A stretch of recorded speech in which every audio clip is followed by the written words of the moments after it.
খানাকুলে বন্যা দুর্গতদের হাতে এবার ত্রাণের পরিবর্তে অর্থ সাহায্য তুলে দিল তৃণমূল।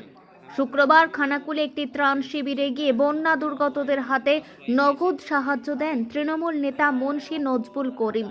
তিনি জানিয়েছেন, কেন্দ্রীয় বঞ্চনা ও ডিভিসির খামখেয়ালিপনার জন্য খানাকুলে এবার ভয়াবহ বন্যা পরিস্থিতি তৈরি হয়েছে। মানুষের ঘরবাড়ি ভেঙে গিয়েছে, আশ্রয়হীন বহু মানুষ।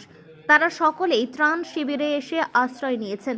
অনেকে দুর্গতদের হাতে ত্রাণ সামগ্রী তুলে দিচ্ছেন, কিন্তু এই সময় দুর্গতদের হাতে নগদেরও প্রয়োজন আছে সকলের। সেই কথা মাথায় রেখেই এদিন তাই তিনি তার সাধ্যমতো অর্থ দুর্গতদের হাতে তুলে দিয়ে তাদের পাশে দাঁড়ানোর চেষ্টা করেছেন তিনি। মানে সবই ঠিকঠাক আছে, খাওয়া দাওয়া দাওয়া সবই ঠিকঠাক আছে, কিন্তু সব ঘরের মতনই কি আর সেইরকমভাবে থাকা যায়? তার মধ্যে কষ্টই রয়েছে। কোথায় আছেন? এই তো স্কুলে রয়েছি। আর আপনার বাড়ি এখন কোথায়? আমার বাড়ি তো দেখাই যায়নি, সে তো জলের তলায় টানা হয়ে চলে গেছে, জলের স্রোতে। কে এসেছেন এখন আপনার পাশে? নজিবুলদা। কিছু দিলেন? হ্যাঁ, কিছু টাকা দিয়ে সাহায্য করেছে। কি বলবেন ওনাকে? ধন্যবাদ জানাবার কি জানাবো, এই যে অসময়ে দাঁড়ালো দেখেছে, এটাই ধন্যবাদ জানাবো। আপনার নাম? মিতা বড়।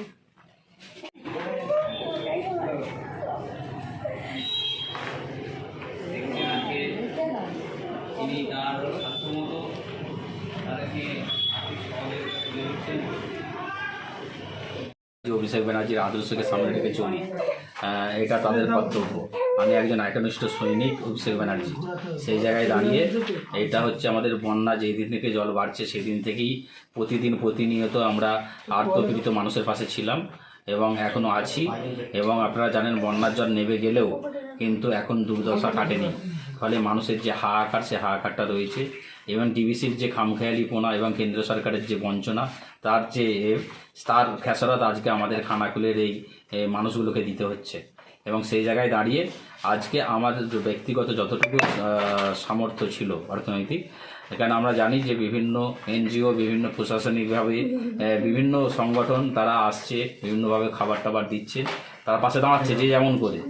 কেন এখানে এখন কোনো অসহায় মানুষের পাশে দাঁড়ানোটাই সব থেকে মূল কথা। সে জায়গায় দাঁড়িয়ে আমার যেটা মনে হয়েছে যে আর্থিকভাবে সাহায্য করাটাও কিন্তু এই সময় জরুরি।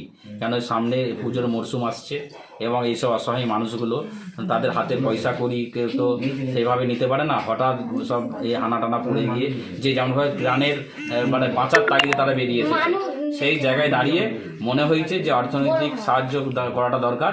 সেই জন্য আমি আজকে প্রতিটা যেসব ত্রাণ কেন্দ্র আছে, ত্রাণ শিবির, যেখানে যাদের বাড়িঘরগুলো ভেঙে তছনছ, তারা এখনও বাড়ি ঢুকতে পারে না, তারা কবে ঢুকবে সেটাও আমরা জানি না, কিন্তু সেই সব মানুষগুলোর কাছে আর্থিক সাহায্য আমরা। গণেশ চতুর্থী ও বিশ্বকর্মা পুজো উপলক্ষে একমাত্র বাজাজের অনুমোদিত ডিলার আরামবাগী অটো বাজাজ নিয়ে এলো অভিনব অফার। প্রতিটি গাড়ি ক্রয়ের সাথে আপনি পেয়ে যাবেন smart watch, raincoat, Bluetooth speaker অথবা ক্যাশ ডিসকাউন্ট। প্রতিটি গাড়ির সাথে আপনি পেয়ে যাবেন রোড সাইড অ্যাসিস্ট্যান্ট। এখান থেকে গাড়ি নিলে আপনি পেয়ে যাবেন 0% রেট অফ ইন্টারেস্ট ও তার সাথে 100% লোনের সুবিধা। বহুদিনের প্রতীক্ষার পরে আমরা পেয়েছি বাজাজের স্কুটার চেতক। একই ছাদের নিচে আপনারা পেয়ে যাবেন সেলফ সার্ভিস এবং স্পেয়ার পার্ট। আর প্রতিটি গাড়ির সাথে আপনি পেয়ে যাবেন হেলমেট, সিট কভার, পেট্রোল।